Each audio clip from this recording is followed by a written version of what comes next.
Spring 2022. After a dominating 3 wins in the GMC tournament, the Falcons finally met their match against North Brunswick. 4-2 is your final. For the first time in program history, North Brunswick, you are the GMC tournament champions. The opponent remains the same, but vengeance is a powerful thing. A high school analyst once said that the Falcons should be embarrassed by their performance early in the season.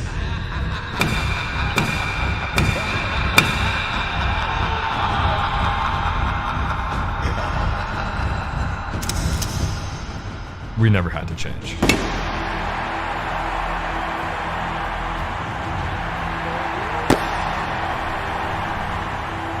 The GMC throne is up for grabs. Who will claim the title? Who will prevail? North Brunswick, St. Joe's. Let's play ball.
Hello and welcome to the Jim Hines Stadium at Keene University. Today is the NJSIA non-public South A quarterfinals.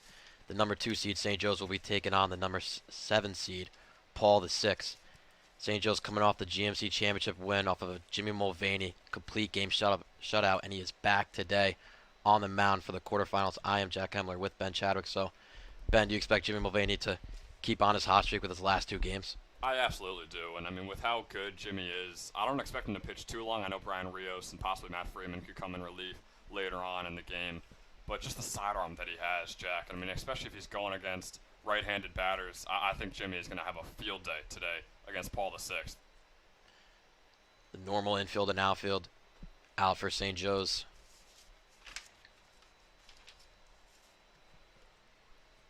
And it looks like the freshman, Mason Myers, is going to be up first in the batting order right now for Paul VI. Youngest player in the entire game for both teams. First pitch is swing strike to start off this one.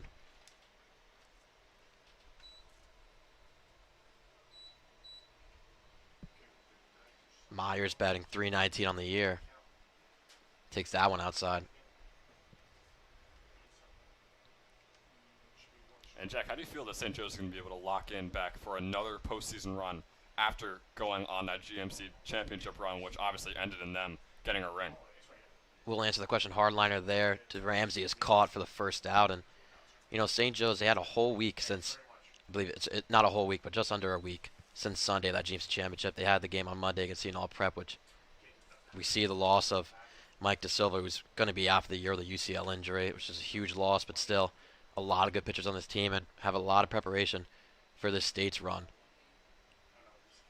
But it does start here in the quarterfinals, trying to get past Paul VI. The winner will verse Notre Dame. And how about a win from Notre Dame?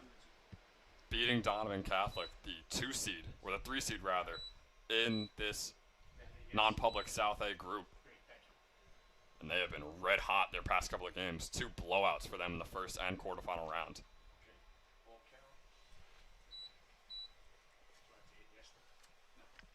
Bruno took 2 balls to start off his count. Bruno having .235 average on the year, takes another slider out. It's a good eye on Bruno so far. Not a lot of walks on the year, and the 25 games they've played, only 10 walks, but right now he's got a batter's count of 3-0. Swings through that one on the 3-0.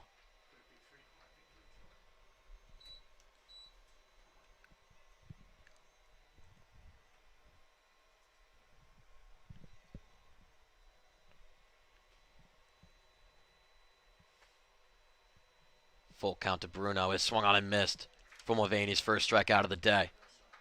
Quick 2 down for the Falcons. That was big from Mulvaney right there. Had a 3-1 count, ends it off with a strikeout. So far, I know we're only a couple batters in, but Jack, I think Jimmy is keeping that momentum going from that GMC championship. The Widener commit now, Nigro. Batting .441 in the year, team leading.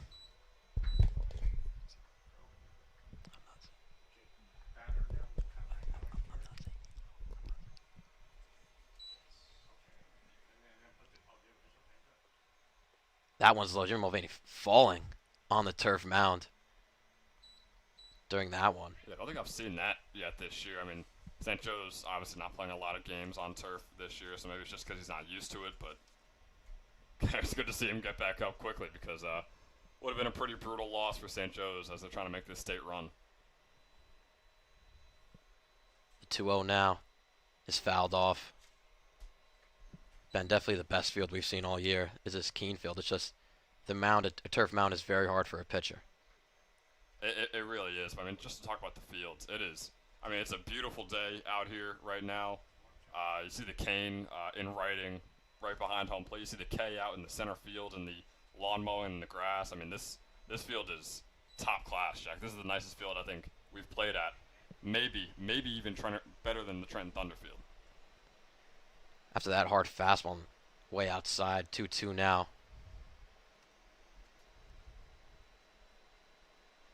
2-2 is fouled off.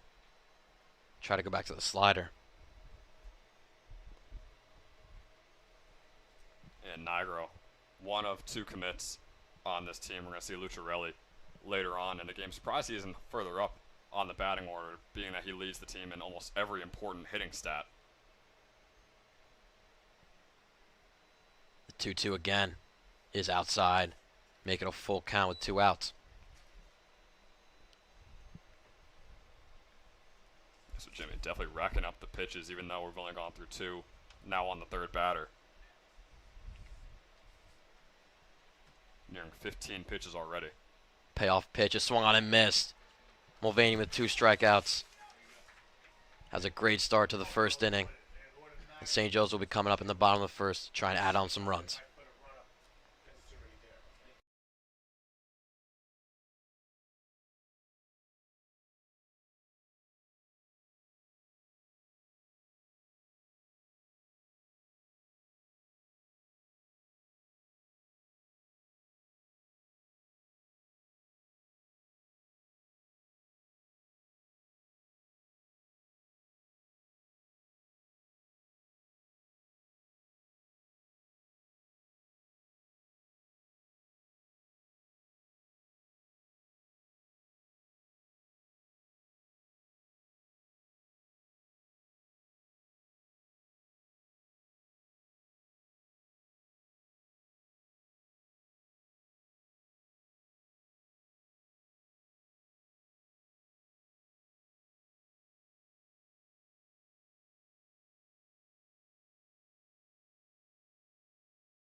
Hello, welcome back to Keene University. Bottom of the first inning here for St. Joe's. Of course, the usual leadoff hitter Mark Giuliucci up to bat. Nick Mateo, the senior, on the mound for Paul the Sixth with a 3.17 ERA with 22 strikeouts on the year. Yeah, it's definitely a story of both aces going at it here in this game. Mulvaney and Mateo both have the highest innings pitched, most pitches on both teams, and have both been having incredible years so far as well.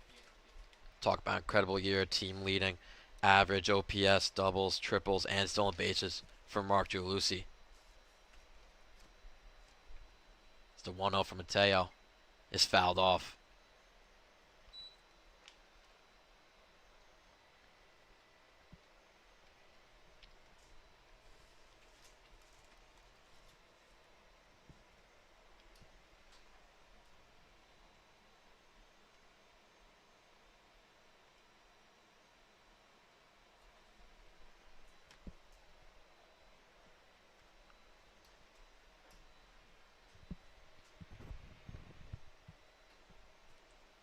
On 1 to Mark. Just outside. Almost a good two-seam. Yeah, and Giuliucci definitely cooling off a little bit, still playing at an extremely high level, but not exactly what we saw in the first half of the season where he was just torching every pitch that came his way. That one's grounded over to third base. Fielded cleaned by Fayette. Throws not in time for a Giuliucci single. And man, I mean, that ball was coming straight towards Fayette. Yeah, I mean, you got to make that throw. I know Mark is a very good base runner. He's very quick to first base, but that should be an easy out, and especially big to get a guy like Mark out this early in the game, being that he leads the team in stolen bases. Looks like it was ruled a hit there, not an error. It's now Robbie Carvelli coming up to plate.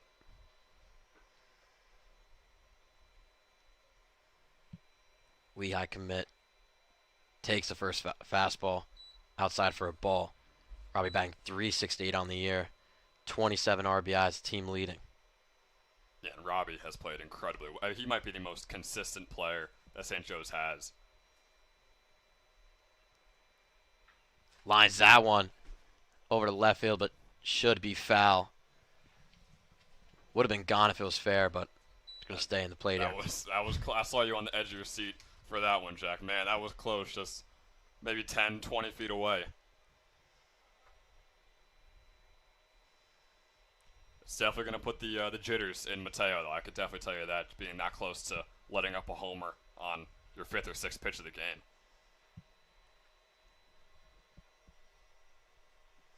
1-1 to Robbie. Is line foul again down the third base line. And you could tell how aggressive Robbie is getting now that he really wants to get that home run hit again. Coach Murray, as you could see, telling him just to cool it off a little bit, treat this like any other at-bat.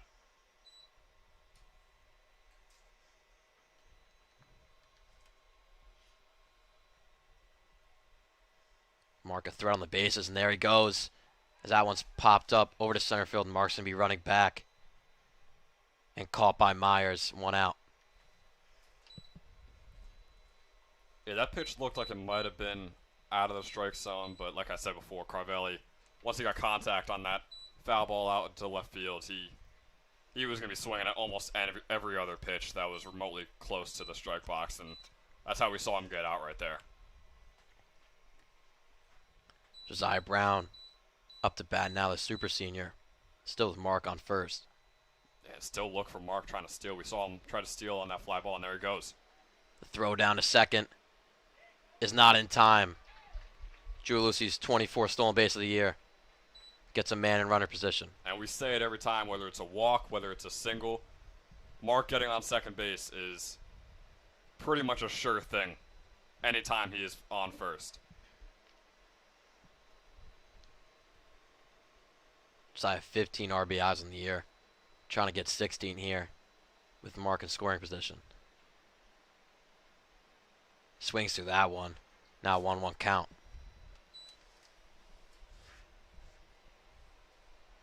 Yes, we go from Carvelli's last at bat where you could tell he was really aggressive, and now probably the most conservative batter on St. Joe's. Leads the team in walks. Don't see him swinging that often. That one's in the dirt.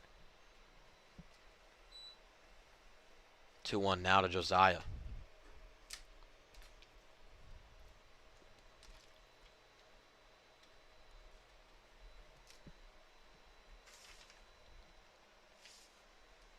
Delvecchio on deck.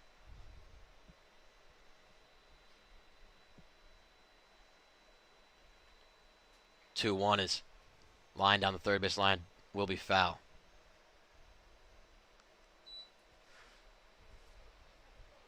Yeah, and Jack, the thing with Josiah is, I mean, we talked about him leading the team in walks. Also is close to leading the team in strikeouts right now when he's at the plate. Has 20 strikeouts and 20 walks on the year. So his conservativeness, I mean, it's helped him obviously with all those walks that he has, but man, also sometimes you just got to start swinging. Pickoff move very unsuccessful there. Still 2-2 to Josiah.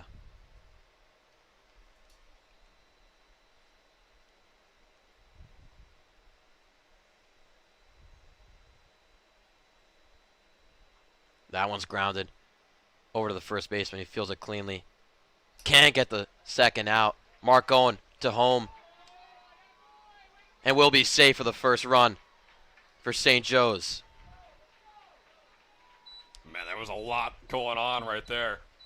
Should have been an easy sacrifice infield play by Josiah Brown. Should have definitely been out at first, but an error made by Aversa, and Gialusi just kept on running.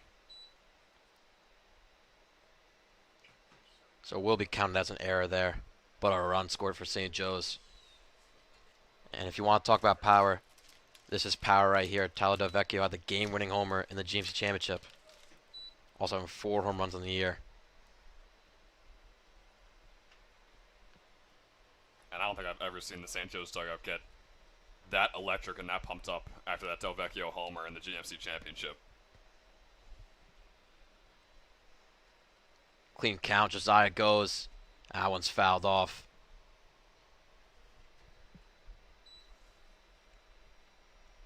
Surprised that one was even saved by the net. I was worrying about our cars over there in the parking lot, Jack, when that one came off Delvecchio's bat. Yeah, we do know the backup catcher, Christian Salgado, got hit by a foul ball a couple games ago by Matt Casuda's foul ball. His Tesla went down. But now the 0-1 to Delvecchio is again fouled off, about the same spot. And that net is a lifesaver right now for many people's cars. A couple houses behind us as well. Delvecchio is just ruthless with these foul balls coming off the right.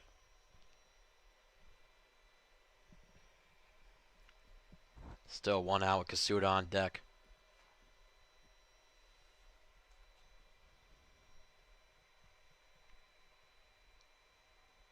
Pickoff move unsuccessful. And you can see the nerves might start getting to Mateo now. It's possibly their last game ever on the season. Steps off there. Trying to take his time on this 0-2 pitch.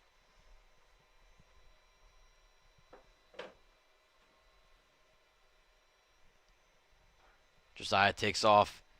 The throw to second is not in time. Josiah's 10th stolen base on the year puts a man in scoring position with the Delvecchio 1-2 count.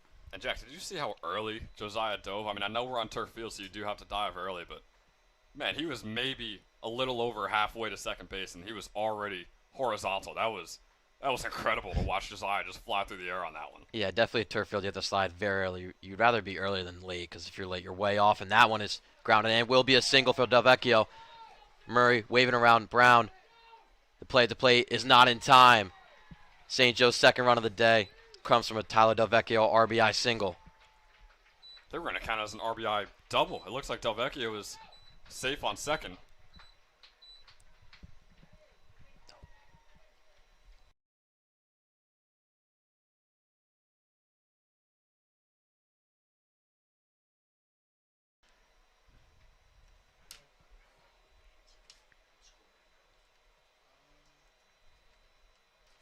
Matt Kasuda now. Up to bat. We know he definitely has the most power on the team. 5 homers, team leading.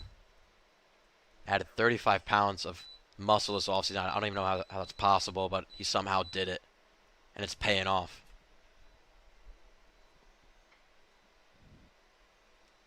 That one line and foul down the third base line. And Jack, with such an early lead right now for St. Joe's, what are the chances that this game ends before the 7th inning even comes around here at the Kane Stadium? I think Paul VI is a very good team, so I don't really expect them to get a mercy rule right now. I mean, it's a good first inning, but the Paul VI will still, I think, try and shut down St. Joe's to at least 10 runs.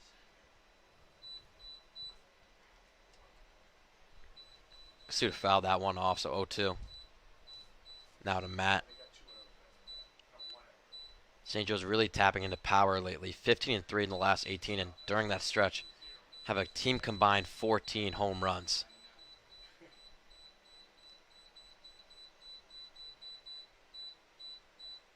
That one's way high.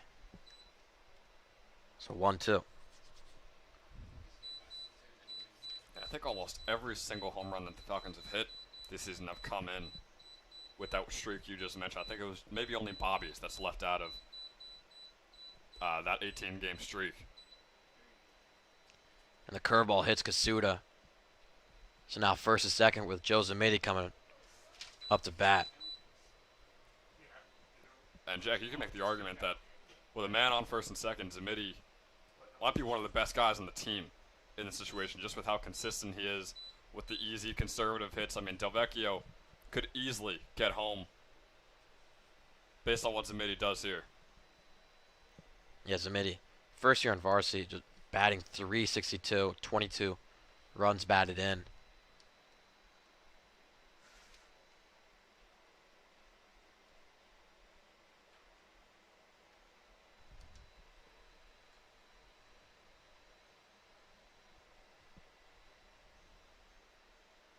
First pitch from Mateo is in there for strike one.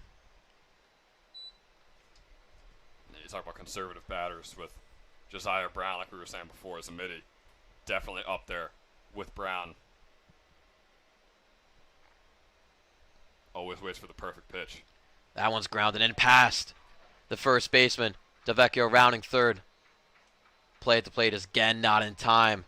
Another RBI single for St. Joe's. Puts him up 3-0 from Zamiti. That's exactly what I said. Zamiti is the exact guy you want. Is he going to hit a homer? It's very likely that he won't. But, man, I mean, it is almost guaranteed that he gets the RBI.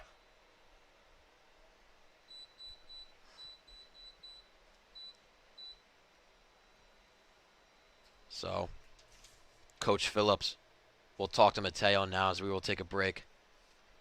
And we will come back when they're done with their meeting.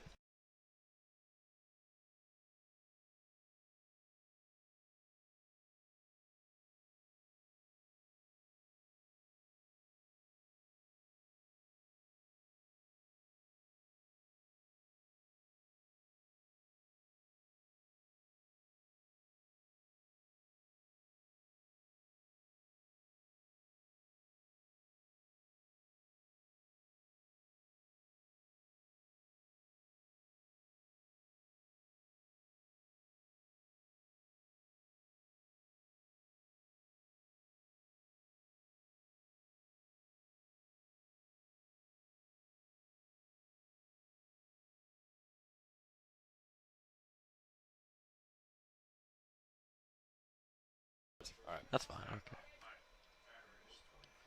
Bobby Christensen now up to bat. Mateo still on the mound after that mound visit. The first pitch of Bobby is bunted, but into the catcher's glove, and a pickoff is caught with Zamiti. The backdoor throw from the catcher to first gets to St. Joe's second out. And, I mean, Zamiti was on his way back. He probably still would have been out if he tried to dive straight into first. But, man, I mean, we saw him do a little stutter step before he got there to first base. I got everything. I got they asked me to do it. I know. Good throw from Nigro there on the catcher. I got my assistant right here. Bobby still up to bat with a man on second. You want me to put 900 up? I'll be glad to do it. Just tell everyone I'm okay. Jesus. Coach, you look good with the white pants on today. Thank you. First time all year. Might have to. Is there a reason? No, yeah, I forgot. I forgot my sweatpants. Go up the rest of the way. 1-1 to Bobby is lined and down for a single. Kasuda rounding third. And again will be an RBI single for St. Joe's. Their fourth one in this inning. Puts them up 4-0. And Jack, the running joke whenever we do broadcasting is that St. Joe's always just racks up runs whenever I'm on play-by-play, and whenever you're up, it's a quick 6 batters, 6 outs. But I think we're making up for it right now in this first inning for you, Jack. Yeah, I mean, this is a lot of action from St. Joe's. After that James Championship with only 2 runs, this one is very eventful, only in the first inning. And mind you, St. Joe's still has Jimmy Mulvaney on the mound, so it's a tall task ahead for the Eagles to come back in this one. That one swung through very hard from Ascona. And you could tell, you could tell, I mean, with 2 outs and with how good this inning is going, no one wants to be the one to end this streak right now for the Falcons.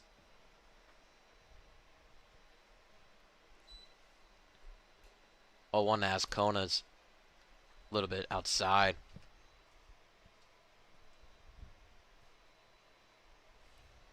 And Mateo will likely hit 30 pitches here in this first inning. So I cannot imagine seeing him much longer with how it's gone and also how tired his arm could be getting in a few innings. Bobby easily steals second. Guess the catcher didn't realize he was stealing there. Could have definitely had a throw in time, but Ascona's still up to bat. The 1-2.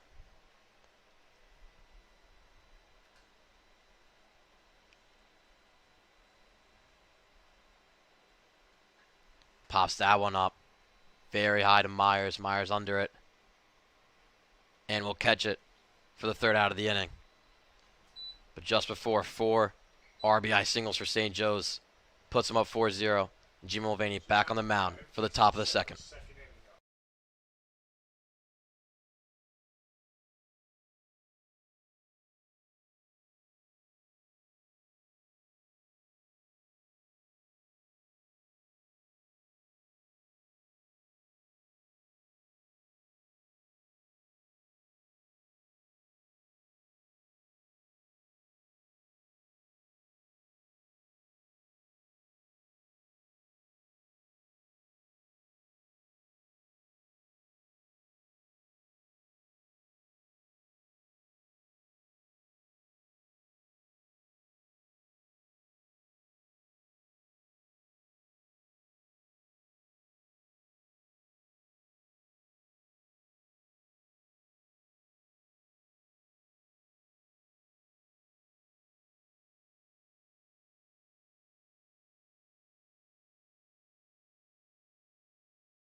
Hello and welcome back to the Jim Hines Stadium here at Kane University. St. Joe's coming back from a massive first inning.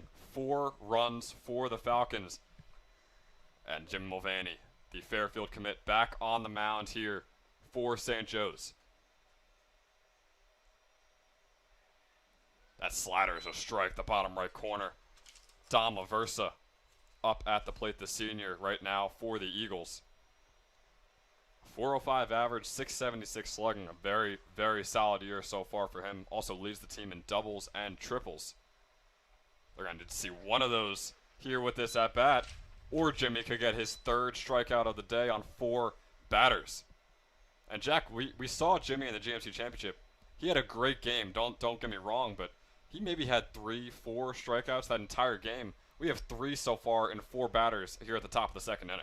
Yeah, I don't know. It's just Jimmy recently, instead of that GMC Championship game, has just been pitching amazingly lately. Of course, has the team leading strikeouts. So right now, Jimmy just feels like he's pitching best in the playoffs. Now the junior, Matt Morad, up at the plate.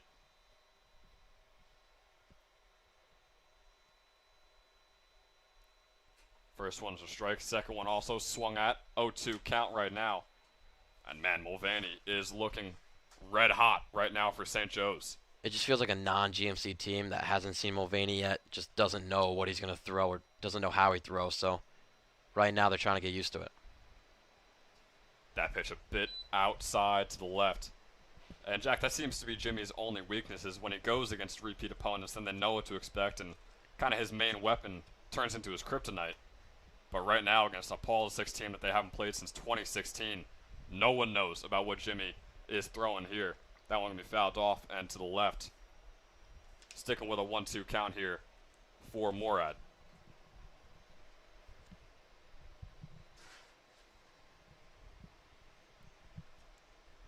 St. Joe's will be starting off their order next inning, or at the bottom of this inning, rather.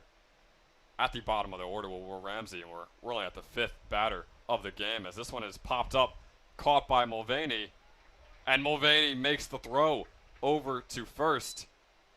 So Morad will be out, and Jim Mulvaney, 5 batters, 5 outs so far here in this one. Little fundamentals out of Jimmy there. Good fielding and a very hard throw to first base. Just good play all around there. And Jimmy might be one of the best fielding pitchers that I think I've seen on both sides of any game we've called this year. He just has such a high IQ when he's on the mound and when the ball is in play in the infield.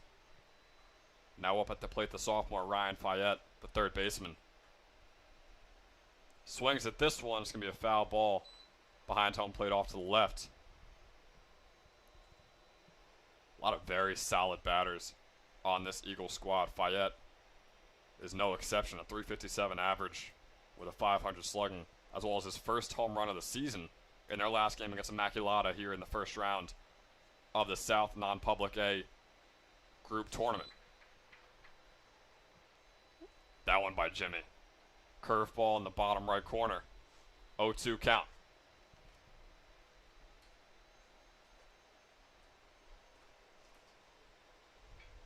Swung on, going to go out to Josiah Brown, the shortstop. 6 batters, 6 outs right now for St. Joe's and Jimmy Mulvaney and this defense. The Falcons are rolling defensively. Can they keep it going offensively and add on to their 4-0 lead in the bottom of the second? We'll find out after the short break.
Ramsey's.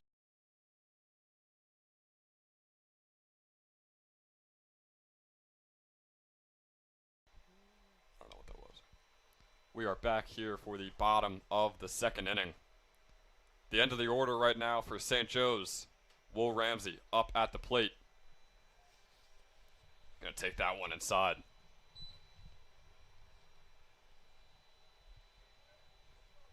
Yeah, Ramsey is one of the stars of the game in that GMC championship. Had an RBI triple in the top of the seventh to add some insurance for Jimmy Mulvaney.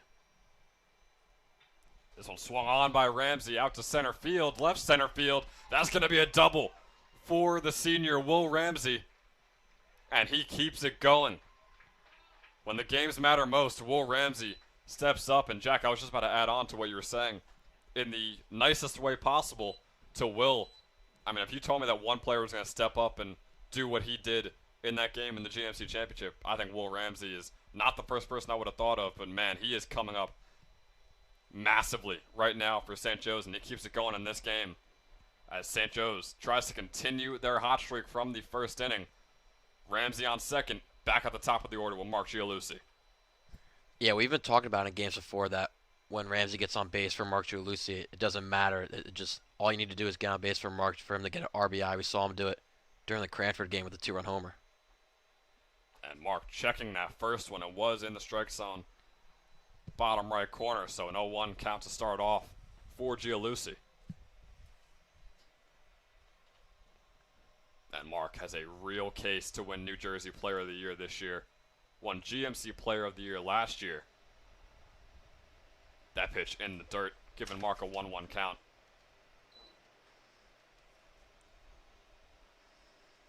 Yeah, I mean, he definitely has a good case. Second most hits in New Jersey, most doubles in New Jersey, so that definitely adds on to it. As well as playing some really solid competition that the Falcons have faced off outside of the GMC. This one popped up out to right field. It'll be the second baseman, Nace, making the play, so Ramsey will stay at second. That's going to be a pop fly out for Mark Gialucci, as he is now 1 for 2 on the day. And Robbie Carvelli will be back up at the plate.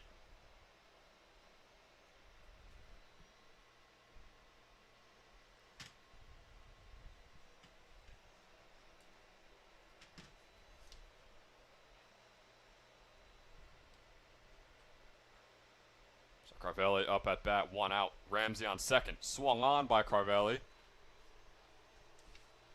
And Jack, looks like that one almost made it over the net. Just hit the very top of it. So an 0-1 count here for the senior. Yeah, but I don't think we're going to catch a foul ball. I think they might be able to call it for us this season. Yeah, we had hopes starting off the year that we were eventually going to catch one, especially at the St. Joe's Field. We're out in the open. I would be pretty shocked if we caught one here in the press box at the Kane baseball field. I hope this is not the game where we're able to catch a foul ball. That one off to the right. The fastball got away from Mateo there. So a 1-1 count now with an out. And Ramsey on second.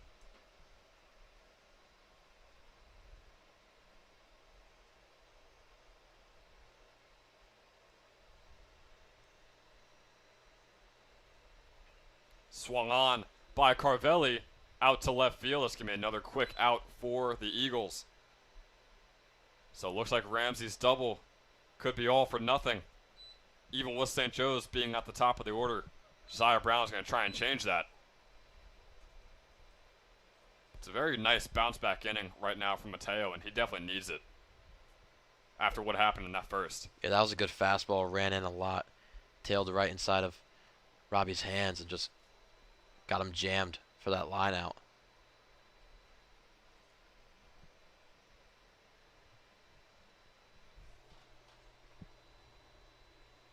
Josiah Brown now up at the plate.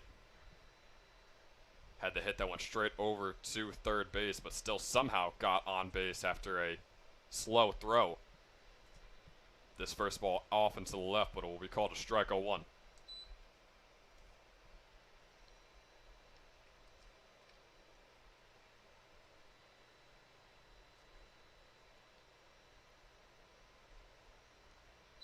second pitch is going to be a fastball also to the left, but this one getting away from Mateo a little bit.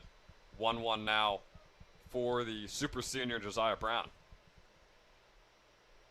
Good chance for Josiah to break out of a slump here. Just hit a really hard ball for an RBI, single or double. Swung on by Brown. It was a hard hit ball. It's going to go out to left field. And it'll be caught in left field. The play is made by Jack Petrillo. And what a catch there by the junior. Saving a double and saving a run scored for St. Joe's. So a lot different story here in the second inning. Defensively, however, St. Joe's has stayed on their game, and we'll be able to see if they can keep it up. Mulvaney heading back over to the mound. We'll be right back for the top of the third. I gotta tell you.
Yeah.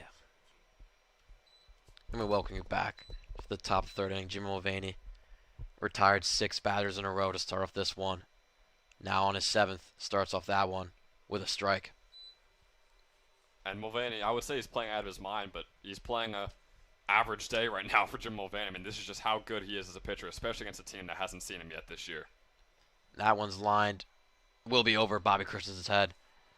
Paul the sixth first hit and base runner of the day comes in the top of the third. And that would have been a tough catch for Bobby. I mean, maybe if he laid out, but you wouldn't even be seeing the ball. So that's a great hit right there for Paul the sixth. Finally getting on the base here in this one. We'll see if that'll shift a little bit of momentum here for the Eagles. Jack Petrillo now up, who have to have that amazing catch in left field. Trying to do something for his Eagles at home plate and fouls that one off.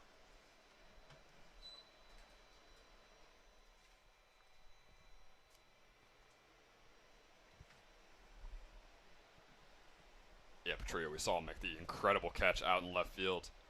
Pretty solid batter as well, 333 average on the year right now for the Eagles.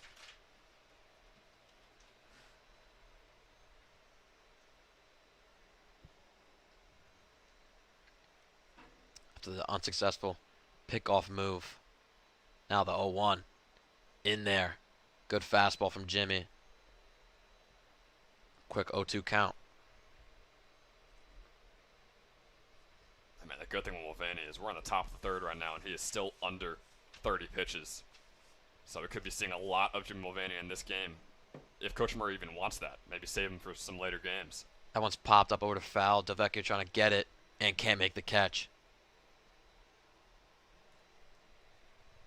Yeah, it looked like maybe the wind got a little handle of that one. Delvecchio was kind of running all over the place trying to track it down, and it fell just a couple feet to the left of him.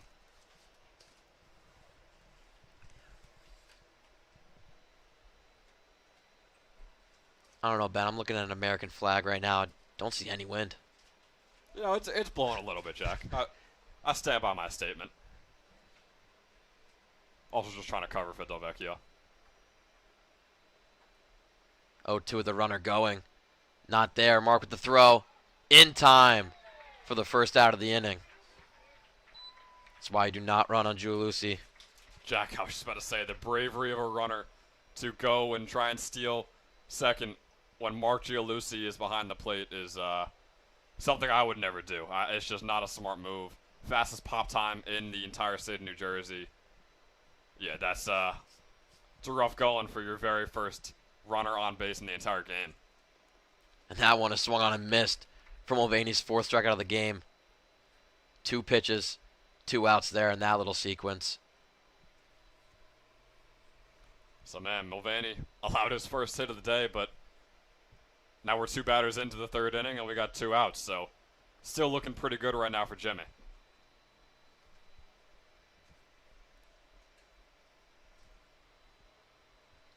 Nace up the bat.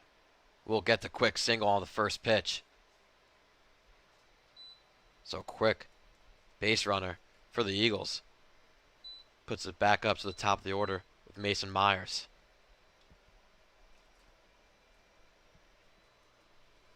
Yeah, we saw Myers get out in that first inning. Saw 2 strikeouts. Myers was the pop out. He's got a tough situation here, though, with 2 outs. Does have that runner on first, but not sure how much he could do with it.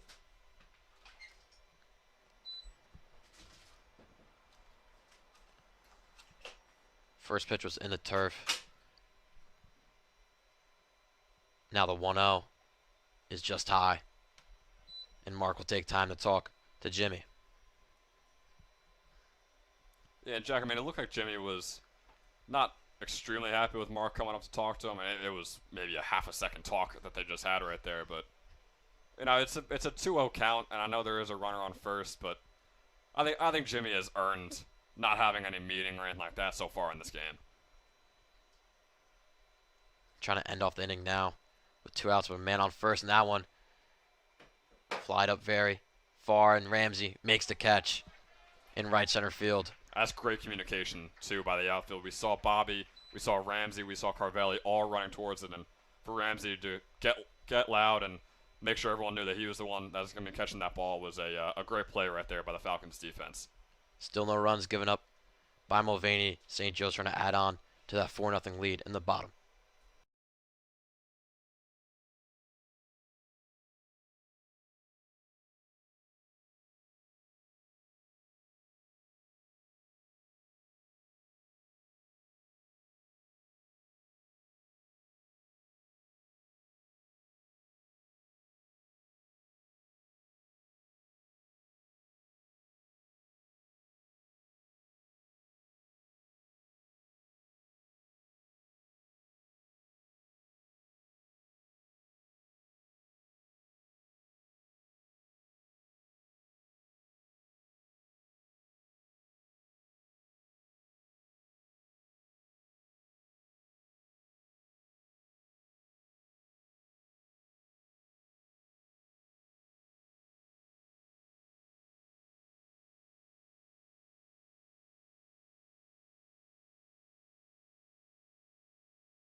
Welcome you back to the Jim Hines Stadium at Keene University. Bottom of the 3rd now with St. Joe's hitting. And Taladovecchio rips that one.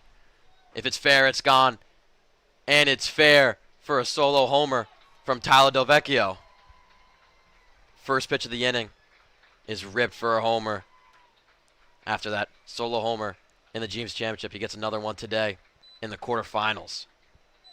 I mean, ladies and gentlemen, Taladovecchio has come to play. Bobby Christensen is in awe over there as he is on deck right now We're just out there watching Delvecchio. His jaw is completely dropped as I get the celebration. I mean, Tyler Delvecchio has come to play in this postseason. He was playing very solid in the regular season, but he was nothing like this. And man, St. Joe's is just racking it on right now against Paul VI. And Jack, we might be looking at that mercy rule that I mentioned before. I mean, I don't want to keep bringing it up because if I do, it's not going to happen. But things are looking good right now for St. Joe's.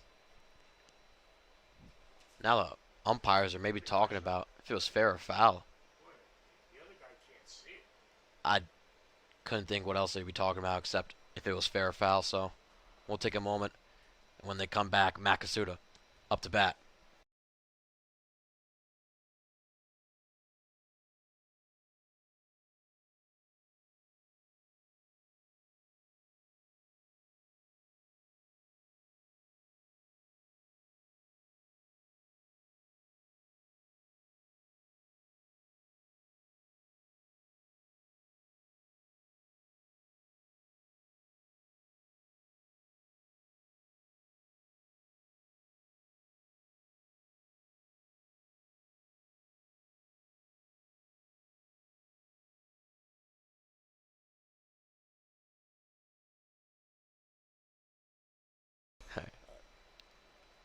So after the umpires talk, it will be confirmed for a solo homer for Delvecchio. And with that one, makes it 5 in the year, tying the team with this man, Makasuda.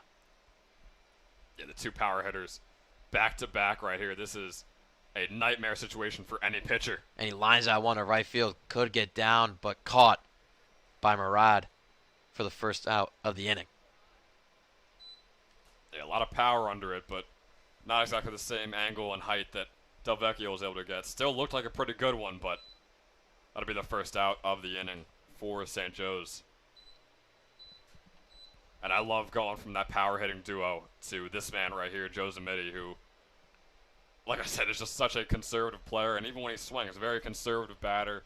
He's going to go straight into the dirt and keep rolling and get himself a single. First pitch there on the outside corner was a strike.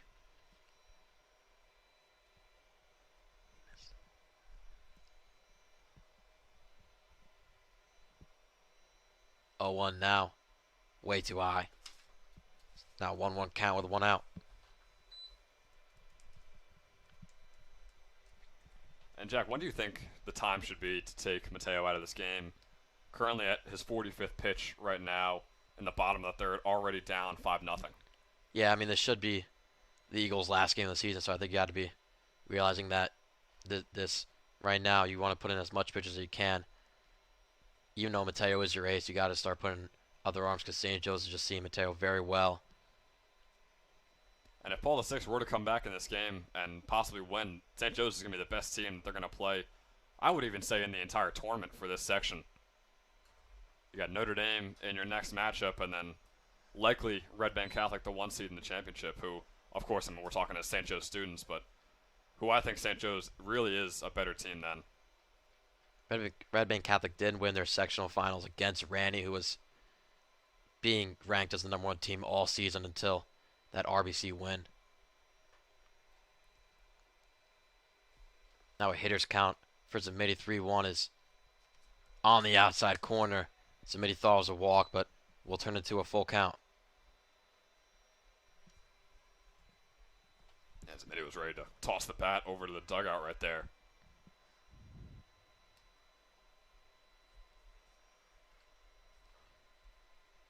One out, payoff pitch is in there for a strikeout.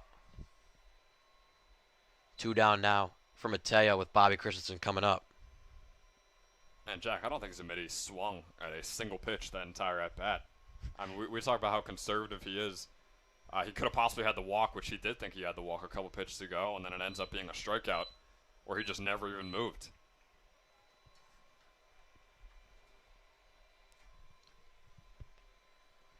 Bobby 1 for 1 on the day, also in his last 5, batting .417 with 1,000 OPS. Really playing well as of late.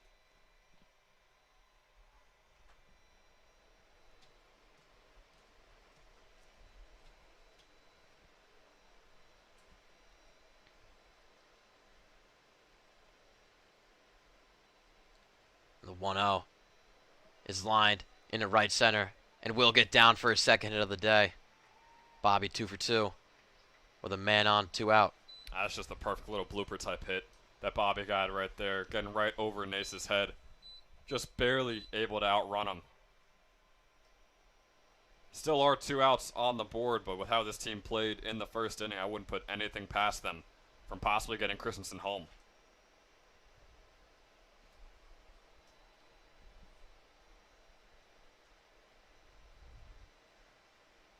Ascona now up to bat 0 for 1 on the day.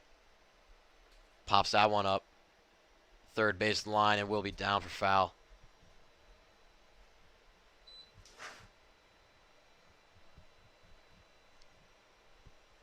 And Jack, we mentioned it every single broadcast. I realize we haven't mentioned it when Ascona was first up at bat. He does lead the team in hit by pitches, so just watch out for that. Very good at getting hit by the ball. So one of his specialties, Jack. Could expect it here. You never know. Almost right there, but he gets out of the way for the first ball of this at-bat. That would have been the complete opposite of the announcer's curse. Well, depending on what way you look at it. For Ascona's thigh, it probably would have been the announcer's curse, getting a pretty solid bruise. But man, that was really close to calling that one right there, Jack.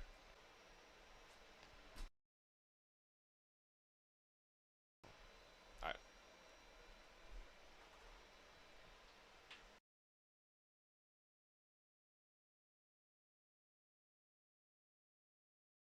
We weren't even connected. All right.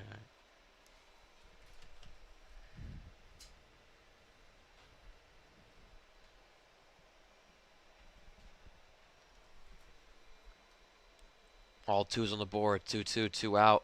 Bobby taking off. That one's grounded. Over to Aversa. Pitcher gets it, actually, and that will be the 3rd out. Instead of the Tyler Del Vecchio launch solo homer. Pretty good inning out of Mateo, but you always have to add that solo homer, and we'll see Jimmy Mulvaney back on the mound for the top of the 4th.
Spring 2022.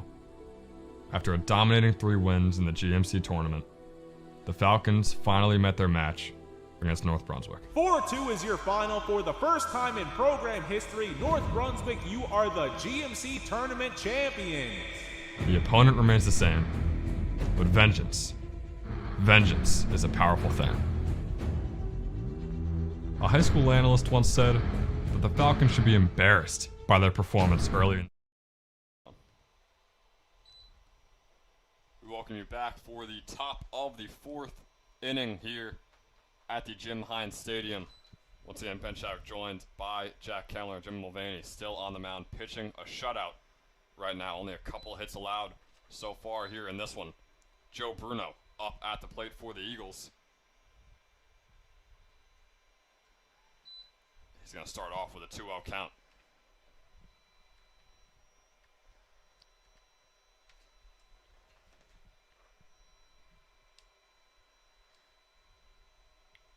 And Mulvaney starting Bruno off with a 2-1. Yeah, Jimmy just, as of late, definitely during these playoffs between the GMC and the non-public South A, has been pitching amazing. The last 17 innings, only 1 earned run. So a walk for Jimmy. His first of the day. That'll be for Joe Bruno. Bruno's 11th walk on the year.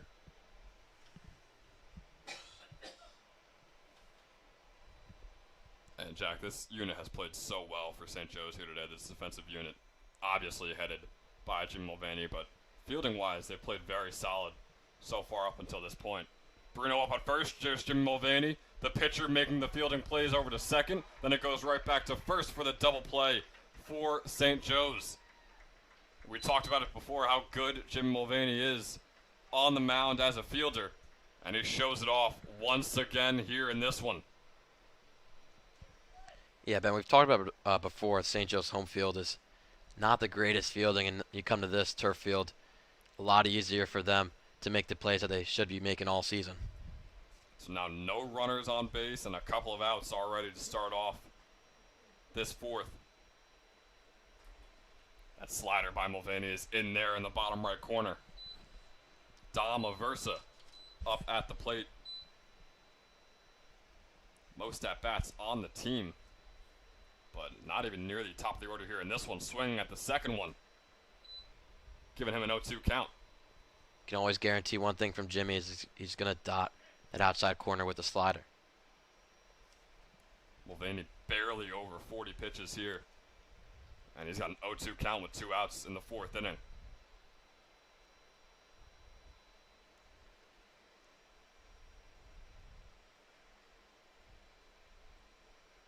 The 0-2 pitch for Aversa is in there. Rather not. I'm going to rescind that real quick. It looked good to me from all the way up here, but it's going to give a 2-2 count for Aversa. Ben, some of you in just press boxes, you can't really tell what's happening on the field. I never can. We were in the Trenton Thunder Stadium, and there was a pretty clear fly out that I thought was a 700-foot bomb.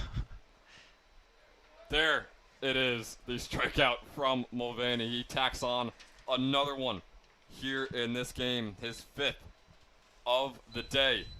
And Jim Mulvaney is lights out right now. And Jack, before we head into our quick break, how long do you keep Mulvaney in just like time-wise and looking out for his arm, especially sporting such a big lead late in this one? I think you can let him go the full game because since Wednesday is the semifinal, it looks like they're not going to pitch him. They're going to go either to Freeman or Rios. And if you do pitch him Wednesday, he's not going to be able to pitch that Saturday final. So right now I think they're just going to let him go the full game and then let him start Saturday if they make it. We'll have to see. Definitely at least a couple more innings left of Jim Mulvaney here in this one.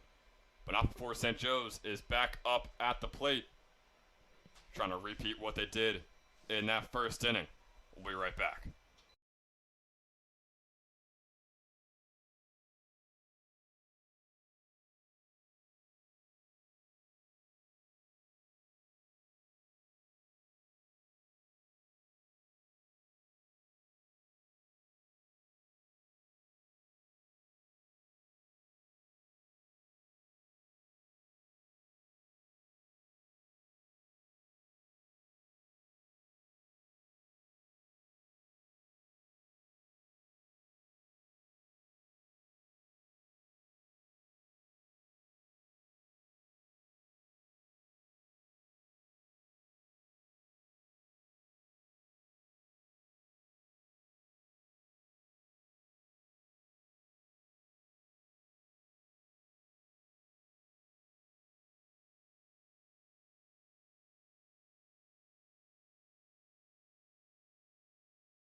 welcome you back for the start of the bottom of the 4th inning. Pitching change here for the Eagles. Anthony Ongaro, the sophomore pitcher, now on the mound. 17 2/3 innings pitched. Here for Paul VI with a 6 ERA, allowed 15 runs in those nearly 18 innings.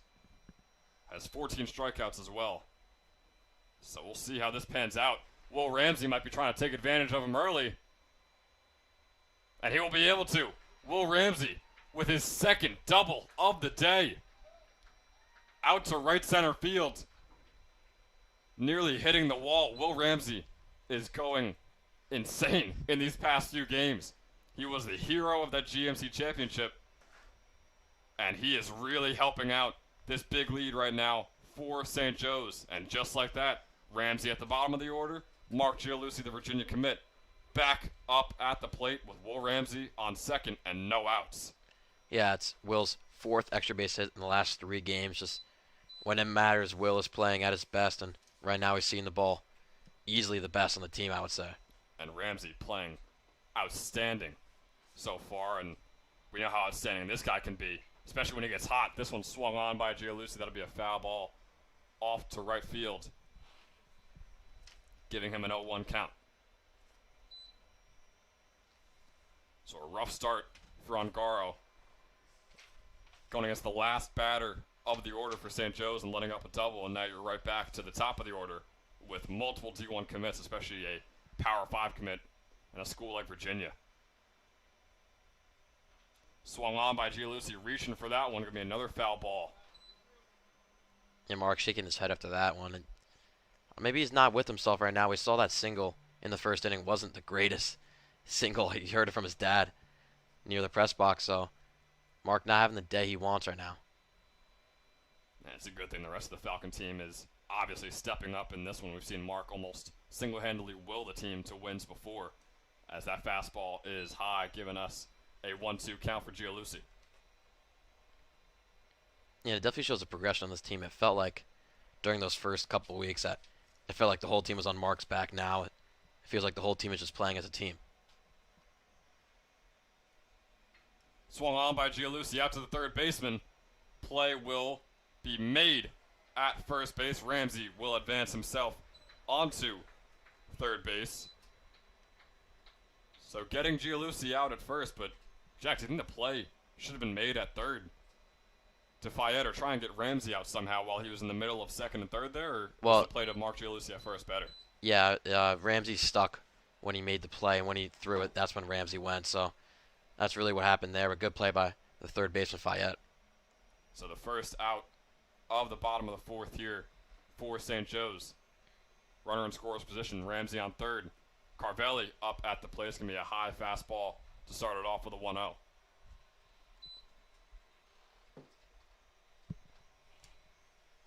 Carvelli 0 for 2 on the day.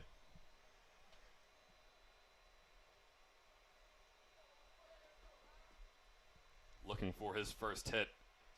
Another high fastball. 2-0 count here for the Lehigh commit.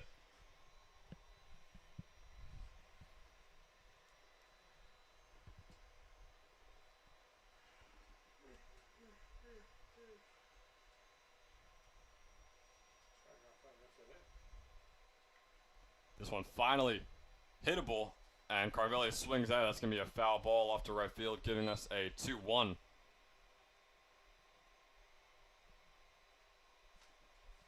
So Ramsey still on third base right now for St. Joe's. Josiah Brown on deck, and Carvelli faces a 2-1 count against the new pitcher, Ongaro.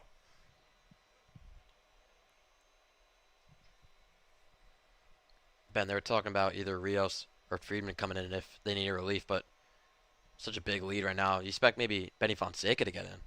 I think honestly you should, as that fastball's going to be a little bit outside, giving him a 3-1 count now for Carvelli. But I think you wanted one of those guys in relief if St. Joe's maybe up 2-0, 3-0 at the moment. But I think Benny is definitely a guy you could put in this situation, especially if St. Joe's is able to knock in 1 or 2 more runs here in the 4th inning. Yeah, Benny went. That one outside. Carvelli will be walked. It was a wild pitch but Ramsey is going to stay on third. So now Brown up at the plate with Carvelli on first and Ramsey on third. Yeah, as I was saying before, I was rudely interrupted. We got baseball going on here, Jack. I apologize. I was talking about baseball, but Benny had a great game against Cranford when 2 innings pitched with no runs, especially Cranford, one of the best teams in New Jersey. Yeah, Cranford's still the only undefeated team in the entire state. And St. Joe's did put up a really good battle against them. As Ramsey looks to go to third. Will Ramsey was caught almost in a pickle, but a wild throw to third base is going to allow Will Ramsey to advance home and get the 6th run of the day for St. Joe's. Yeah, it was a hard one to explain, but all that matters is St. Joe's got their 6th run, and now a man on third for Josiah Brown.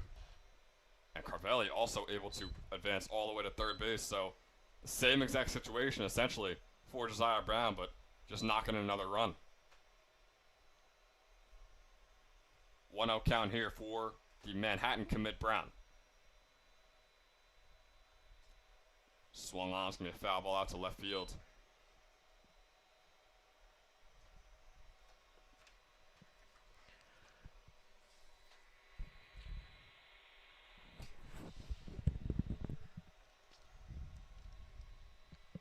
So Falcons lead 6-0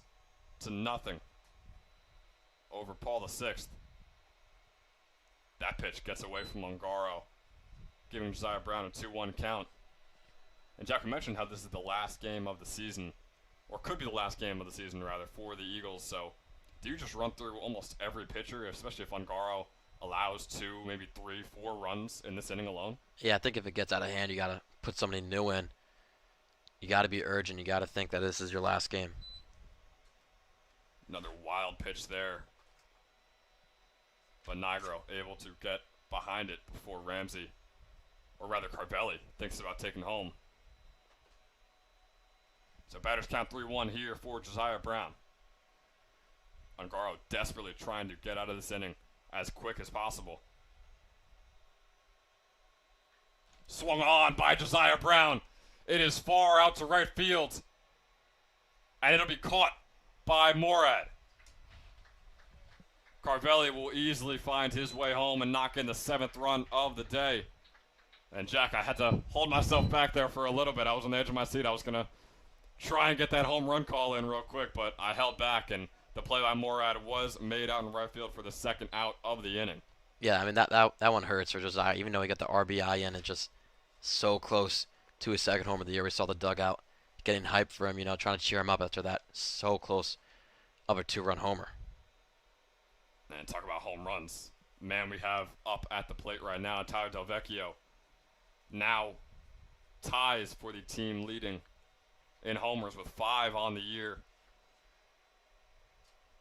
Can he single-handedly give St. Joe's their 8th run of the game? He sure was trying for it right there with that swing. It's going to give him a 1-1 count to start things off here.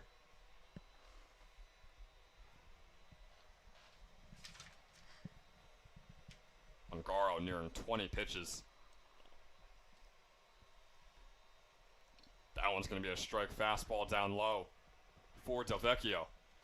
Yeah, Tedell was mad at himself there because he knew that it was his pitch. We saw in the James Championship that Konstantinowski threw a fastball basically right down the middle, which made a homer. Then Mateo, a couple innings before, threw the fastball right down the middle. Swung on by Del Vecchio, going to go out to left field, and the catch will be made out in left field by Petrillo. So St. Joe's able to get a couple more runs here in this one, now leading 7-0 at the end of 4. Mulvaney back on the mound for the Falcons.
We welcome you back to the top of the fifth of the non-public South A quarterfinals.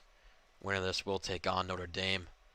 Looking like it will be St. Joe's first Notre Dame at here at Keene University again on Wednesday night. Yeah, boy, I hope it's Wednesday night. I mean, it could possibly be a 4:30 game, but I think a night game, especially here at the Jim Hines Stadium, would be incredible. And the second pitch of the inning is lined for a single. Morad there, 0 for 1 of the day, makes it 1 for 2. And we saw Matt Morad able to get under Josiah Brown's almost homer. Didn't really rob him because he stayed in the field to play, but keeping his momentum going a little bit as he's able to get on base right now for the Eagles. Third baseman Fayette now up to plate as a man on first as he takes that strike pretty much down the middle.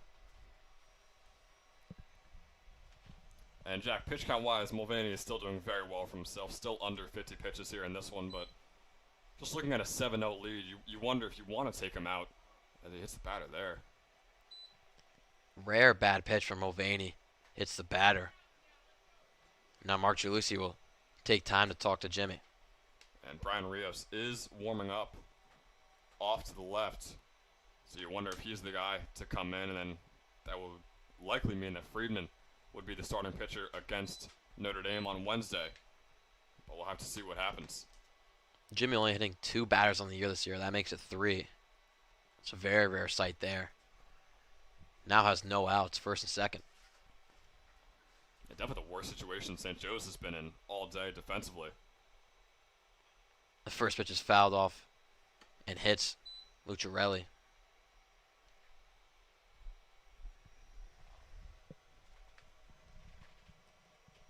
Jimmy gonna need a quick strikeout to get back in this inning. Or maybe a magical double play.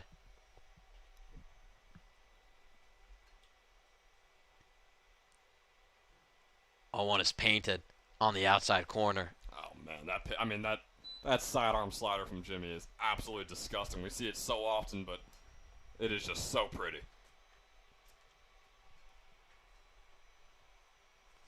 0-2 to Lucciarelli. Is a check swing, but will hold back for the ball.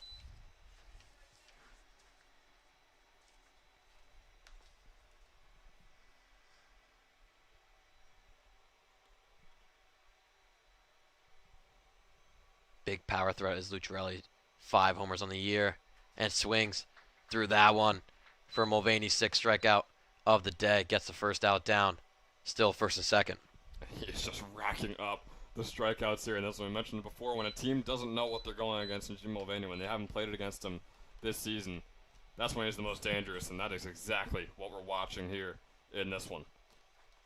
Brian Rios full warm-up right now in the bullpen.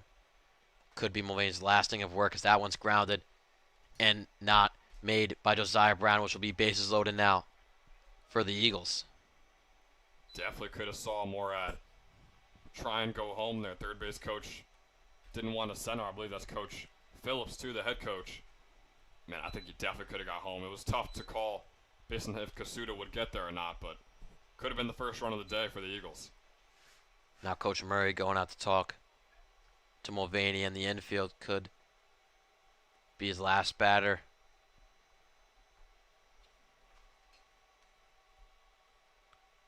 Looks like Mulvaney will stay on the mound as we will take a break. We'll be back with bases loaded, 1 out.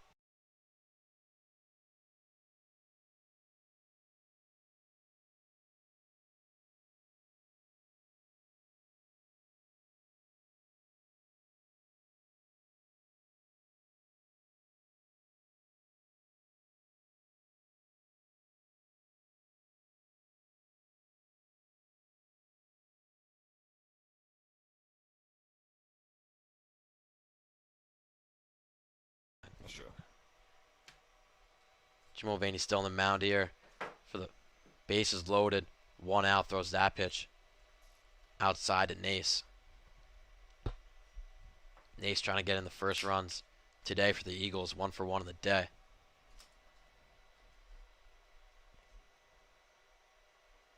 One out painted on the outside corner. Mulvaney, I mean, he's still always able to tap into it, even in a situation like this with only one out and the bases loaded. Now 1-1 is lined in down for a single. That'll get 1 run in and will be held up. Is Fayette, so only 1 run for the Eagles, but gets the complete shutout game done for Mulvaney, and that'll be Coach Murray coming out. That should do it for Jimmy Mulvaney. Still, what a day out of Jimmy. Going 4 innings and 1/3, 1 earned run and 6 strikeouts. Got to give it up for him. But I believe Brian Rios will be coming in. And he will be, as we will take time after Brian Rios' warm-up pitches.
Good.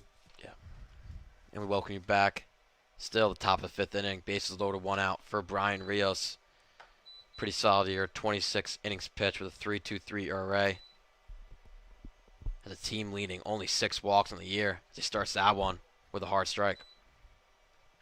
Yeah, and honestly, we don't see a ton of Rios, especially in the games that we broadcast. Not usually used as a starting pitcher, more of a relief guy, like we're seeing here in this game. And that one's fouled off. Quick 0-2 for Rios. And back at the top of the order right now, for Paul the 6th with the freshman Mason Myers. It's a dream situation right now for the Eagles. Bases loaded at the top of the order. And that one is popped up in left center. And will get down for a single. Another run in for the Eagles. Still bases loaded with 1 out. Could have been a miscommunication between Josiah and Robbie out in left center. Yeah, you saw Robbie put his glove up almost to, I wouldn't say fake the base runners, but yeah, I'm not sure what happened out there in the field for St. Joe's. It's kind of in the perfect spot between the left fielder, center fielder, and Josiah at shortstop. That run will go against Jimmy Mulvaney's stat line. And good pitch there from Rios. Yeah, Brian wasn't thrown into the dream scenario right here as a relief pitcher. And that one is hit really softly. Josiah gets out at second and won't get the out at first. Gets a run in for the Eagles. Now 7-3. St. Joe's still leading with 2 outs. And all of a sudden, we got a ball game here, Jack. I mean, it's just in a few pitches, we went from 7-0 to 7-3. And things are getting real interesting out here at the Jim Hines Stadium.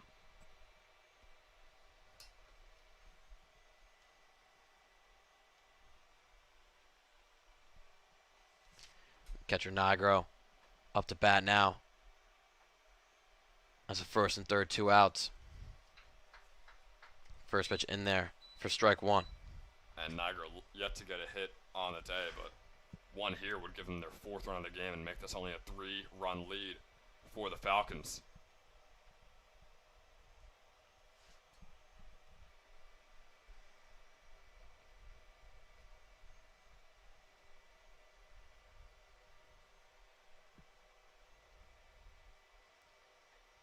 One 0 is high.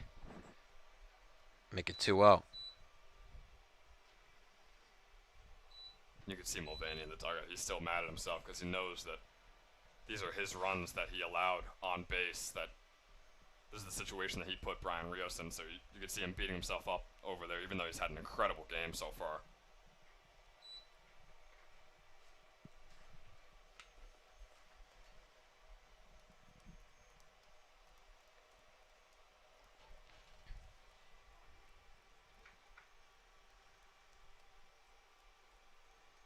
So 3-0 now to Nigro. First and third shows bunt. A fruitless bunt there was shown, but strike was called, so 3-1 now. And Nigro leads the team in doubles. One here could be massive. So he could drive home 2 runs. 3-1 is grounded over Josiah. He makes the play, and the throw is in time for the 3rd out. Rios put into a tough situation. Only gives up 2 runs. St. Joe's trying to get some insurance in the bottom of the 5th.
And we welcome you back for the bottom of the fifth inning at Keene University. St. Joe's leading 7-3 in the non-public South A quarterfinals. Matthew Kasuda starting this inning off, taking a strike from Mike Bauer, the junior. Bauer having an okay year, 13 innings pitched with a 4.61 ERA and 9 strikeouts. Trying to hold St. Joe's to 7 runs. As that one is ripped and down for a single from Kasuda, bounces over left fielder's head, and he'll get over to second base. Should be a standing double for Kasuda. Great lead off there from Matt with Zamidi coming up to bat. Yeah, that's the perfect start right now for St. Joe's. You mentioned those insurance runs. Obviously, you don't think they tried less after they got their big lead, but things weren't going as well for them as it did in that first inning. But starting off like that is exactly what the doctor ordered for the Falcons.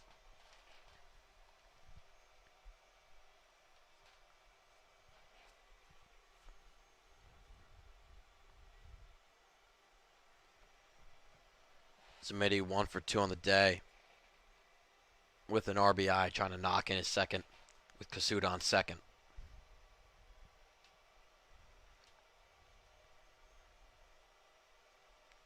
First pitch to Joe is a bunt, popped up and caught by Nigro, and Kasuda went, which will get the second out of the inning. Bad base running there from Kasuda, leads into 2 quick outs. And the perfect start turns into the worst possible start for St. Joe's. Now it's 2 batters, 2 outs, and yeah, Kasuda, I mean, he had so much faith on the Zamidi bunt that it would have at least gone into the dirt.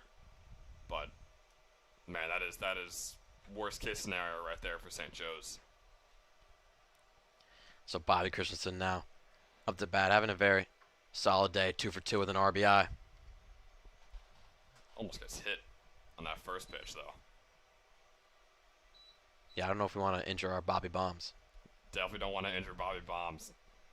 I don't even remember his last name anymore, honestly, Jack. Bobby Bombs, just it goes so well. It just rolls off the tongue. Pitch just a bit outside there, so 2-0 count to Bobby.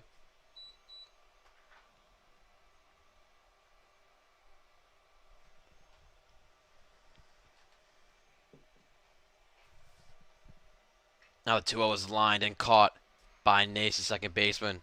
Quick 3 outs for Bauer. St. Joe's still leading 7-3 with the Eagles coming up on the top of the 6th.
We are back for the start of the 6th inning.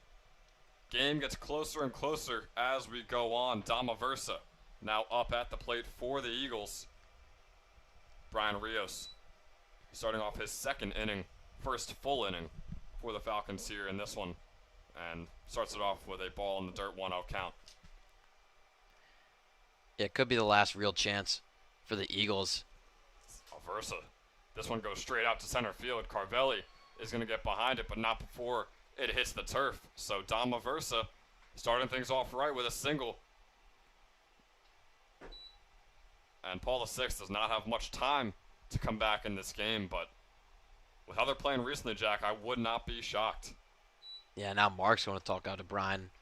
I was trying to say that Paul VI has the four batter right there, just got the hit, so now the 5 batter, so could be the last chance for them. That 5 batter is Matt Morad, the junior. Saw him making an excellent fielding play out there in left field earlier in the game.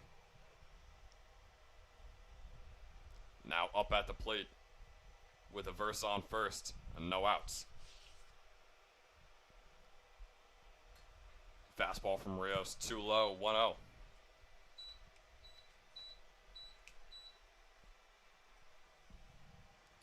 Morad 1 for 2 on the day. Second pitch. Looked solid, a bit too inside for the umpire's liking. Now a 2-0 count for Morad. Yeah, Rios has been starting off his counts in this game just with balls, so hopefully he can bounce back right now. Gets a couple strikes in.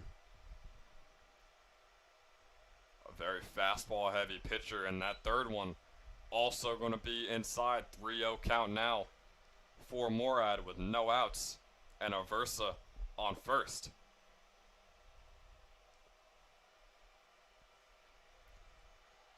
And finally a pitch towards the outside, but too far outside, and that'll be a walk there for Matt Morad. So 2 men on base.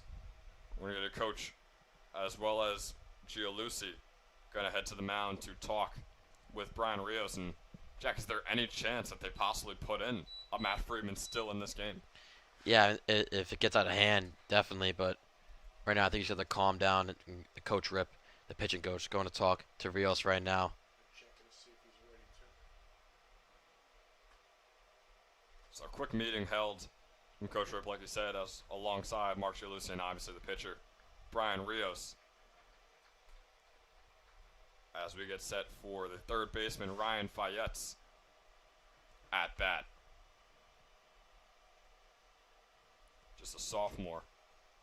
0 for 1 on the day, but batting very well on the season at .357 average. And like we mentioned before, had that home run against Immaculata. A home run here would be massive. We'll see if he could repeat. 2 runners on base. Bunt attempt is going to go straight to Rios, who will make the quick play against Fayette at first, but it's going to advance the runners. Now 2 runners in scores position for the Eagles. Yeah, good play by Fayette there to get the bunt down. Shift him over. Real chance now for the Eagles to get some runs. And St. Joe's is going to have to come together and come together quickly if they don't want to be worrying about having to drive in some runs in the bottom of the 7th.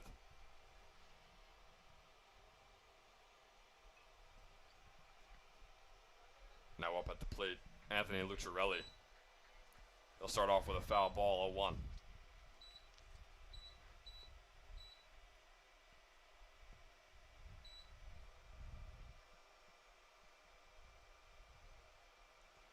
Fastball in the dirt from Rios. And it seems like some of those fastballs are starting to get away from Brian early on here in his stint. It looks like he's overextending a bit, just trying to get the outside corner, but cannot right now.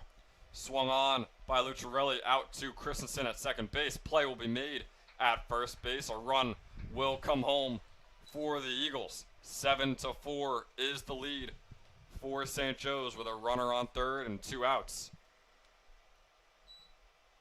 So it could be a very efficient inning. Already has been a very efficient inning for Paul VI.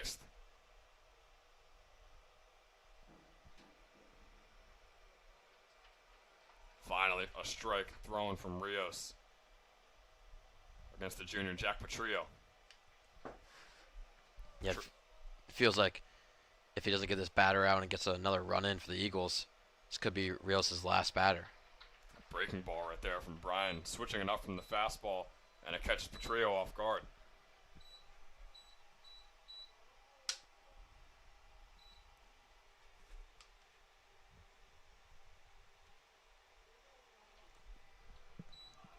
And that ball getting away from Brian there. It looks like, Jack, you would know better than I would. It looks like he was trying for the slider, or maybe even a curveball there, but it was just soaring away from him. Yeah, try to get the curveball down the middle, but just missed upside. Fastball going to be swung on by Petrillo to be out to the left field for a foul. So a 1-2 count with 2 outs and a man on third. Some big pitches right here. Swing and a miss there from Jack Petrillo. Brian Rios gives up the run, but is able to close it out even with the runner on third. Could this be the last at-bat for St. Joe's? We will have to see. Join us for the bottom of the 6th.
We welcome you back to the 6th inning, now in the bottom half here at Kane University. Christian Ascona up at the plate for the Falcons.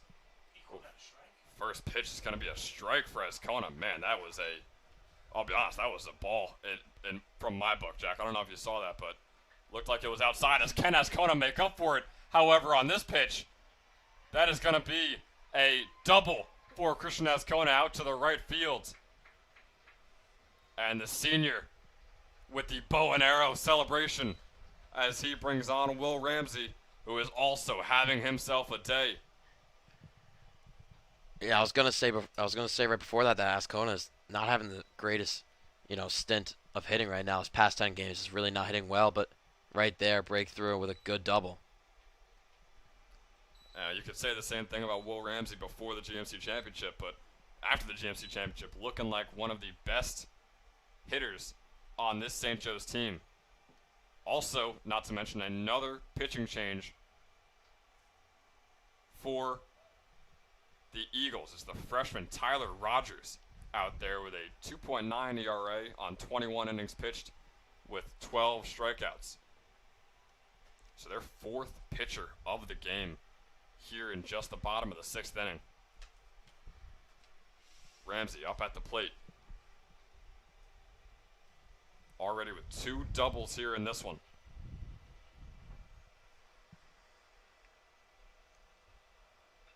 Swung on by Ramsey. It's going to be right out to Myers in the center field as Kona thinks about taking off. Or rather, Jameson thought about taking off, the pinch runner. Instead, he will stay at second. And St. Joe's is back up at the top of the order with Jameson on second, Gianluci up at the plate, and 1 out. Yeah, Mark only 153 on the day, so right now we could see him, just burst out ahead for an RBI. It would be very Mark Gianluci-like for him to do that. We'll see what he is able to do with this at-bat. Facing off against the new pitcher and also the very young pitcher, like I mentioned before, just a freshman on the mound out there, Tyler Rogers. Oh, a nice pitch there. Looked to be in the strike zone. Looks like we're going to get a ball to start it off. I definitely thought it was in there, but maybe we don't have the greatest view up here. I suppose not. 1-0 count now for Gianluci. That one's in there, and that one swung on by Gianluci. It's going to go right out to Myers in center field once again, or rather Morad making the catch. So after the double from Azcona, and then he came out for a pinch runner, Jaden Jameson. Jameson has remained steadfast after 2 outs from the next 2 batters. Can Robbie Carvelli be the one to drive him home? Or will St. Joe's be holding on to these 7 runs once again at the end of the inning? Yeah, you want to talk about most likely to drive him home, it has to be Robbie. 27 RBIs in the year, team leading. Carvelli 0 for 2 on the day. Curveball there. That one's in there for Rogers, starting Carvelli off with an 0-1. With Brown on deck.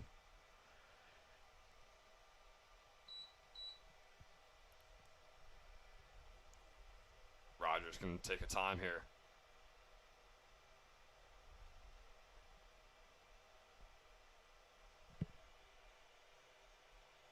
That pitch low. Catcher couldn't find it for a second there, but it was always right around the plate, so Jameson remains conservative.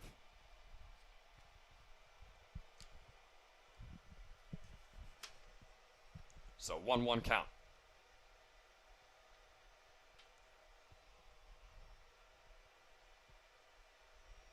That pitch once again gets away from Rogers in the turf dirt, whatever you want to call it. Nonetheless, it's a 2-1 count now for Robbie Carvelli, who is still looking for his first hit of the day. Yeah, I mean, looking for his first hit, but during his 0 for 2, those 2 at-bats were hard hit balls to center field and left field, so could expect a good hit here from Robbie. Another low one for Rogers, giving Carvelli a 3-1 count now. Still with Jameson on second, and still with those 2 outs here in the bottom of the 6th.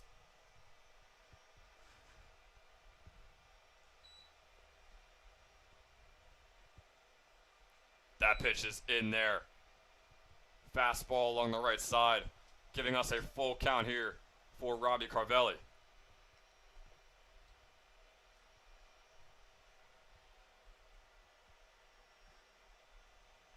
It's a big pitch from the freshman. Swung on by Carvelli. It's going to be a foul ball, keeping this at-bat going.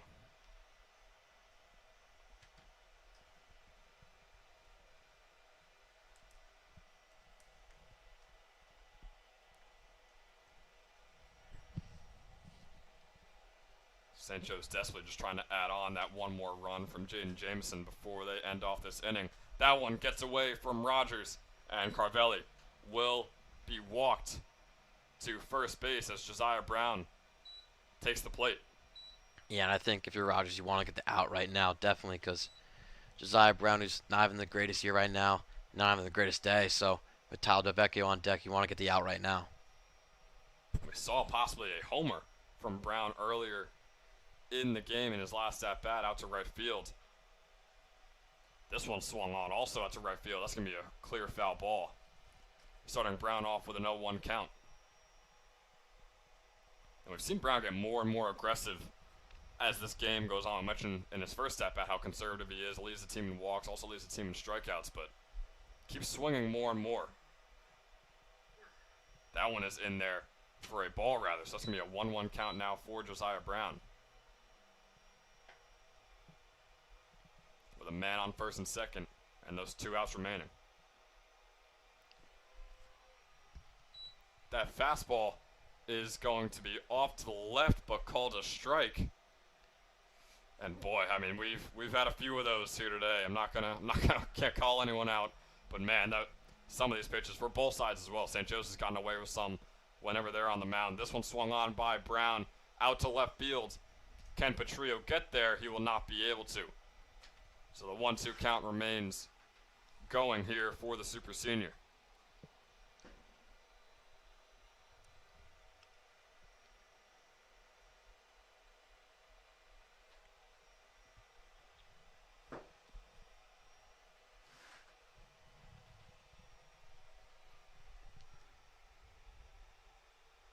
Here's the 1-2 by Rogers. Getting away from him there was the attempted curveball. Now a 2-2 count here for the freshman against the 5th year. Huge pitch here on this 2-2. Josiah looking for his first hit on the day to get some more runs for Joe's. Brown almost hit by the ball there. Not sure how he wasn't. So instead, we will now get a full count with, once again, the runner on first and second. Will St. Joe's drive in their 8th run of the game? Will Brown make it bases loaded? Or Rogers escape without letting up a run? A lot of possibilities here on this at-bat.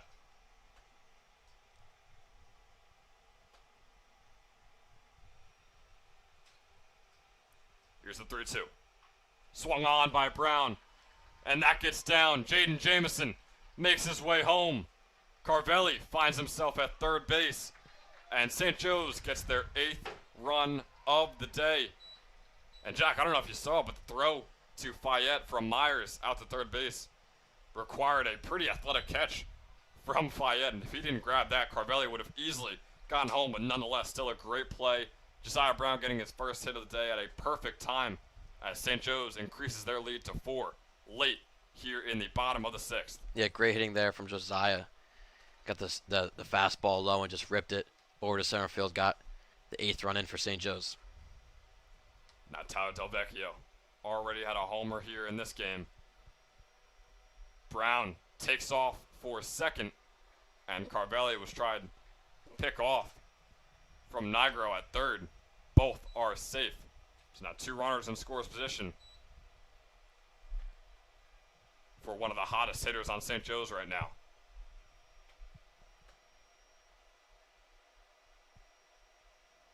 That ball too low, almost in the dirt. 1-1 count. Yeah, the one-on-one and how to give Rios no pressure in the top of the 7th is just add a couple more runs. 2 more here for Rios from an RBI single would just be amazing to end off this one. That ball once again getting away from Rogers in the turf. So a 2-1. And yeah, you feel like there's a massive difference between having to get 4 runs in 1 inning and having to get 5 or 6. Obviously, we saw St. Joe's get 4 runs, so it would require Paul VI to have the biggest inning for either team of the entire day. That fastball is in there. Looked low. The umpire liked it. 2-2 count.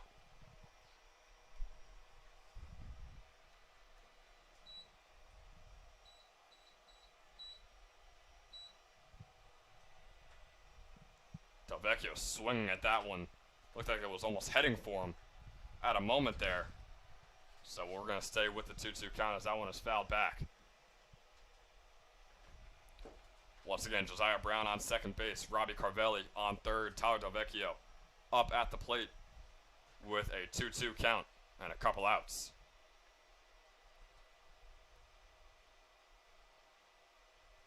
Swung on by Delvecchio. Will it get down? It will not. Myers able to make the catch from center field. St. Joe's able to notch on 1 more run, replicating what Paula Six was able to do at the top of this inning. So the lead remains 4 for St. Joe's as they are up 8-4 here in this one. And we will be right back. Brian Rios takes the mound for what he hopes will be the last time Join us for the top of the 7th inning.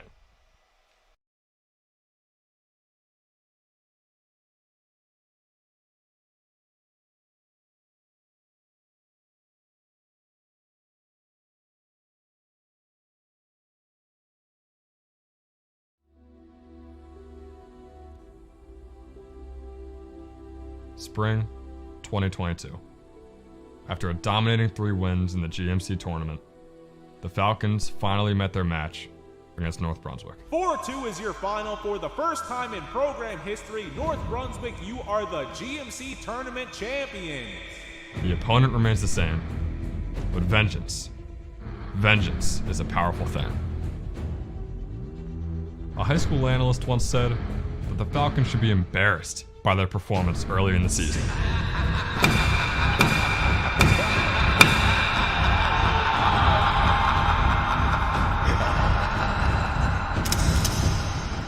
We never had to change.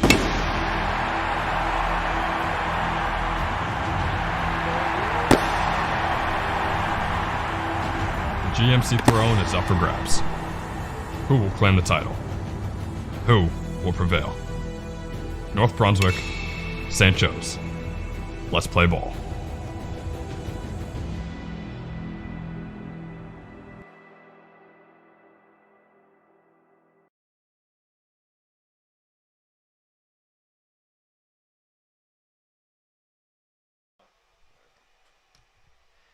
And we welcome you back from the Jim Hines Stadium at Keene University.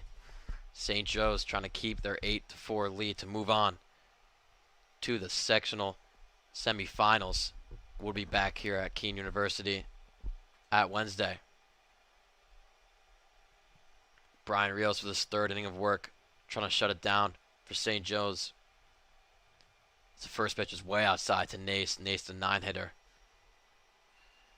He's lucky that he has Gialusi behind the plate. We've seen some catches where that ball would be coming all the way back towards us in the press box, but Gialusi with the extremely good reflex to grab that one.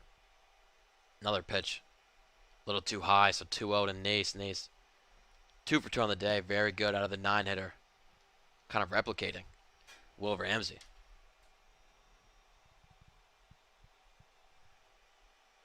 That one's in there on the outside corner for strike 1. And it really is eerily similar between Nace and Ramsey so far. Both have 2 hits on the day. Both are in that 9 slot, like you said. That one fouled off. It's a 2-2 count for Rios, trying to get the first out.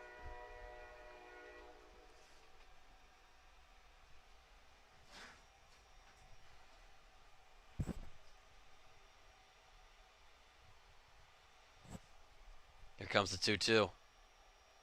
Down in the dirt. Make it a full count.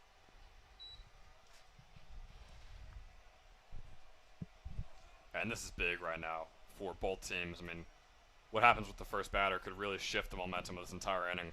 Getting out for St. Joe's would obviously put some even more pressure on Paul VI, but getting a hit here would be massive. As it's in there for strike 3, first out of the inning. Comes from Rios' strikeout, his 2nd of the day. St. Joe's 2 outs away from moving on to the semifinals. And that is the perfect start for the Falcons, but also for Paul VI, it's not a good situation being down 4 and having to get all 4 runs in 1 inning, but you are at the top of the order here, so if anyone's going to do it, it's going to be these guys, starting with Myers.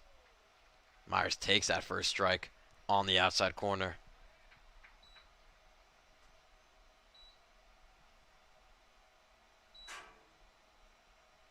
Now Rios in the 0-1. Just a little low. Mark thought it was in there, but still a 1-1 count to Myers. And it looks like Brian is struggling a little bit, just trying to pinpoint that accuracy. We know how much heat he could put behind the ball, but struggling to put it in the strike zone. And that one's popped up over to left field. Great catch by Drury out there in left. Drury playing defense for Kasuda. So 2 outs down, 1 remaining for the Eagles.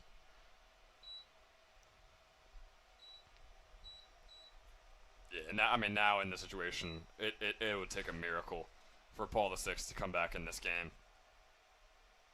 First pitch is Fouled off. So 1 strike.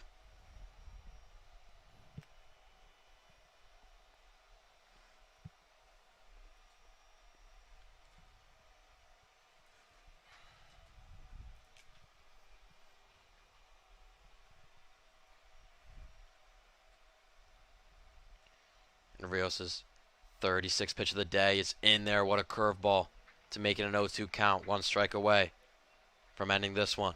And we're not seeing it too often. A lot of fastballs. I would say about 90% of his pitches are fastballs, but right there, the curveball works to perfection for Rios. The 0-2 is swung on and missed. First strike, 3. Swing. Good seeing you, big guy. Good luck with your career. St. Joe's moving on to the semifinals after the 8-4 win against Paul VI to verse Notre Dame back here at Wednesday. Good job, guys. Rios 3 strikeouts on the day. Mulvaney also with a great game, giving up 3 runs. Rios with 1 run, and St. Joe's with a great win. And that'll do it for us. I am Jack Kemmler with Ben Chadwick. Thanks for watching.